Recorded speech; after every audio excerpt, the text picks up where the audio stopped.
Hi there, and welcome to Career Development and Community Engagement's video on putting your best foot forward when communicating with employers. I am Sarah Horn. Let's get started.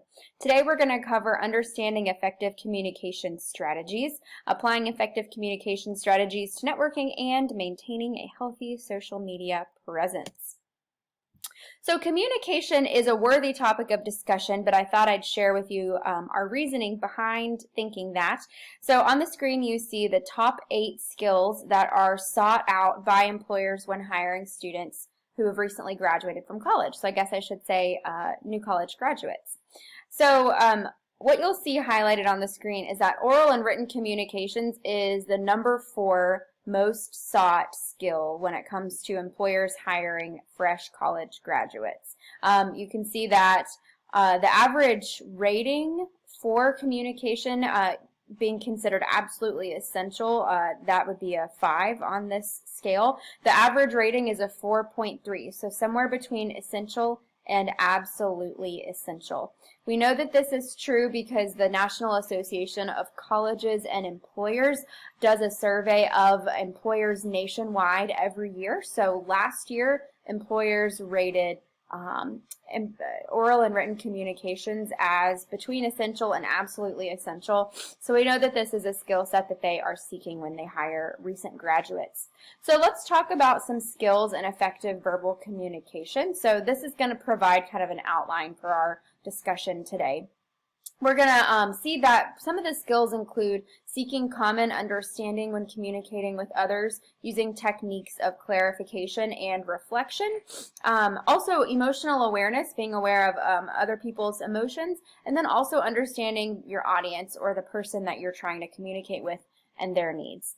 So let's start with common understanding. So in order to communicate effectively, we have to have some sort of common understanding on the topics that we're discussing.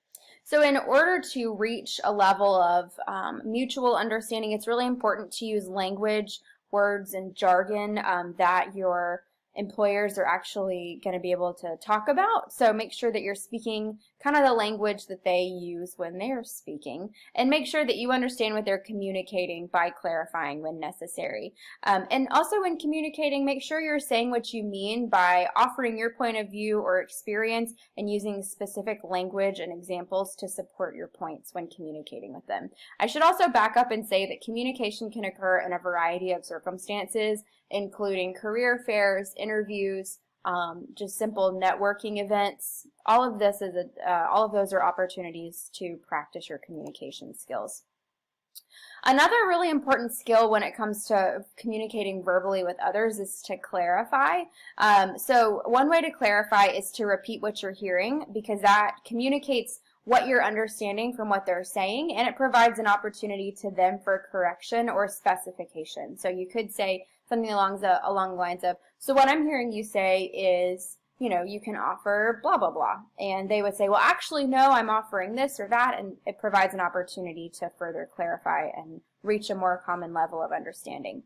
And then if you're not sure, ask clarifying questions. So you can say, okay, do you mean this or that? Or could you explain that again? So if you're not clear on what somebody is saying, or you think that there's an opportunity for miscommunication, it's always a good idea to seek clarity.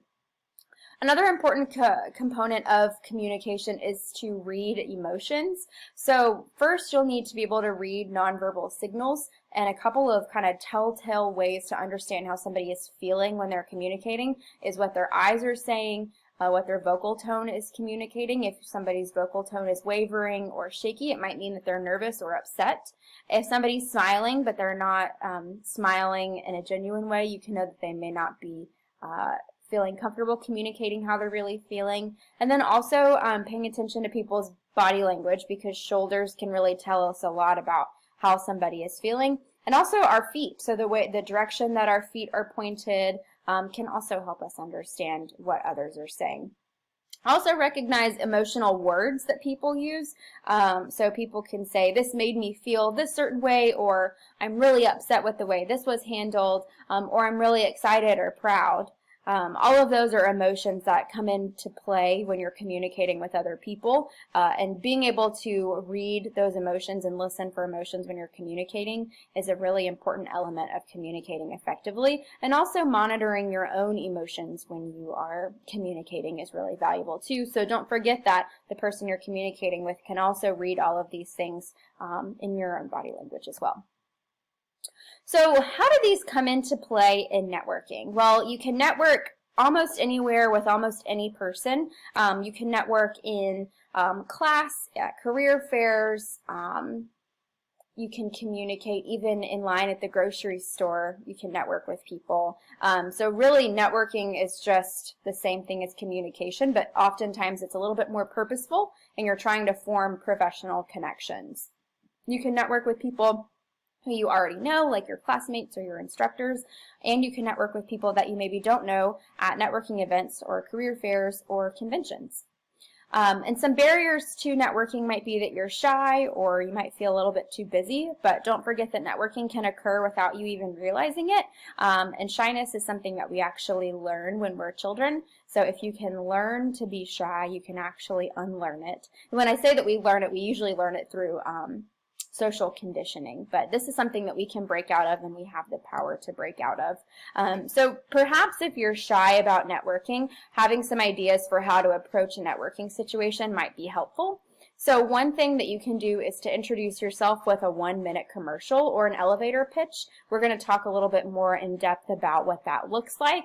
Also, if you're nervous, you might consider having a curious attitude just by asking a lot of questions, remaining curious. That way you're kind of placing the onus, or the person carrying the conversation as the person who's answering your questions.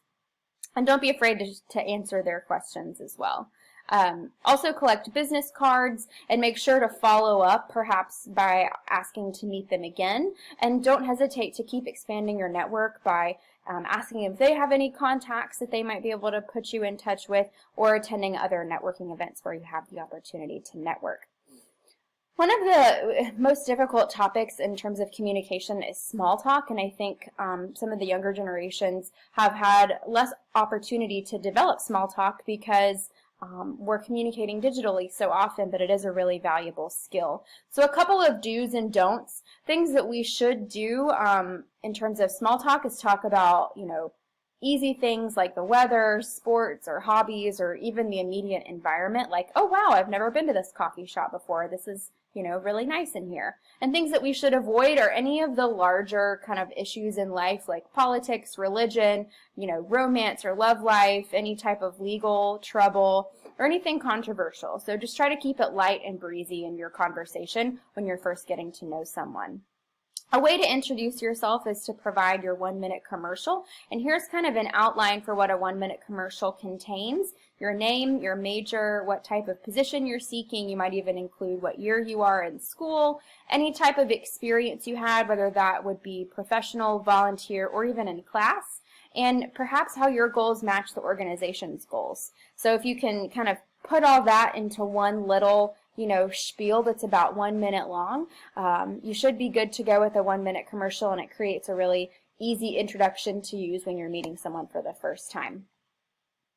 On this slide, we have an example of a 1-minute commercial. It says, "Hello, my name is Susie Jobseeker. I'm a senior in communication, graduating in May. My goal is to complete an internship, and after visiting your website, I found that your internship program is nationally recognized. Could you tell me a little bit more about that?" I underlined this last sentence of the 1-minute commercial because it creates a natural lead-in into the rest of the conversation. So always end your 1-minute commercial with a question so that it creates a natural transition into a real conversation. So now we're going to touch on how social media kind of plays a role in all of this and how to put your best foot forward when you're thinking about getting an internship or a job. This slide shows us that it's really common for recruiters to review a candidate's social media profile before making a hiring decision. They view LinkedIn and Facebook, and it's not unlikely that they also would view Instagram as well. These are really important data points to look at. So they're usually looking for experience, professional tenure length, perhaps even mutual connections, but most commonly they're looking at your social media to see your experience and how long you've been doing that type of thing. They're also looking for examples of your work, perhaps engagement in any type of volunteering, nonprofit, or humanitarian type of work, and perhaps some interaction and involvement with your professional field. So if you can share examples of each of these on your social media, that's going to serve you really well in your social media. However, some things that are viewed negatively when they're encountered by employers on social media are drug use, alcohol consumption, anything political, poor communication. All of these things are examples of what employers are not impressed by when they see them on social media. In other words, these are the good things to have on your social media. These are the not so good things to have on your social media. It's also not uncommon that we've had some kind of nightmares or snafus on old posts. So it's okay, just delete them and perhaps limit your audience or even make your page private. Don't panic, just recognize that we all have done these types of things. Just take the measures necessary to limit the number of people who are going to see that. Here's an example of something that might be negatively viewed on social media, even though it wasn't in the category of things we listed on one of the previous slides. This is just a meme that says, me showing up 20 minutes late to class in my jams with an iced coffee. We all love the Baby Yoda meme. But when you tag someone and say, like, mood or I relate to this or whatever, don't forget that sometimes your friends of friends can see you having tagged this. And that may not be the best look, especially when it's demonstrating a lack of professionalism or a lack of time management on your part, both of which are skills that employers really want when they're hiring someone new. So don't forget that some of the funny things that you might share on social media could reflect poorly on you, depending on the audience of people seeing it. We would also recommend using the internet, using your social media presence to your advantage to share the good work that you are doing. So a few examples of these are LinkedIn, SlideShare, SlideRocket, Prezi, Wix, or you can even create an e-portfolio. I'm not going to pull up this example just for time's sake, but I would really consider sharing some of your examples of your work either in the form of an e-portfolio or on another site that allows you to host files and things like that, because employers can find that, and then you can even share the link to wherever you're hosting that information on your resume, cover letter, job application documents, and that can really impress employers.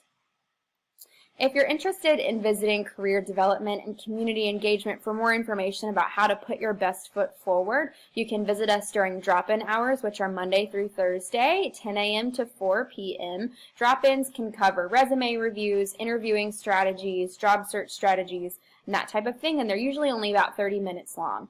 If you need a full hour with a career coach dedicated to a topic of your choosing, you can either schedule that appointment in Handshake or call us at the number listed. However, if you are trying to access this during the month of March, we are working remotely, so please send us an email at the email address listed here on your screen. That is career@uwf.edu. We do also have some virtual career resources that might be valuable to you. We have document reviews happening daily throughout the work week, I should say. You can upload resumes and cover letters to Handshake to receive feedback from a career coach. That usually happens within about 48 business hours. I guess I should say 2 business days, because 48 business hours would be a long time. Interviewing practice can also happen online through Optimal Resume, which is at uwf.optimalresume.com. And we're also conducting all the same types of appointments virtually and by phone at this time. And we can do this regardless of whether the university is on remote operations or not. We're able to host virtual and phone appointments even if you don't live in the Pensacola area. So you can request those appointments on Handshake. I hope this was helpful to you. If you have any questions for us, please give us a call or email us at career@uwf.edu. Thank you.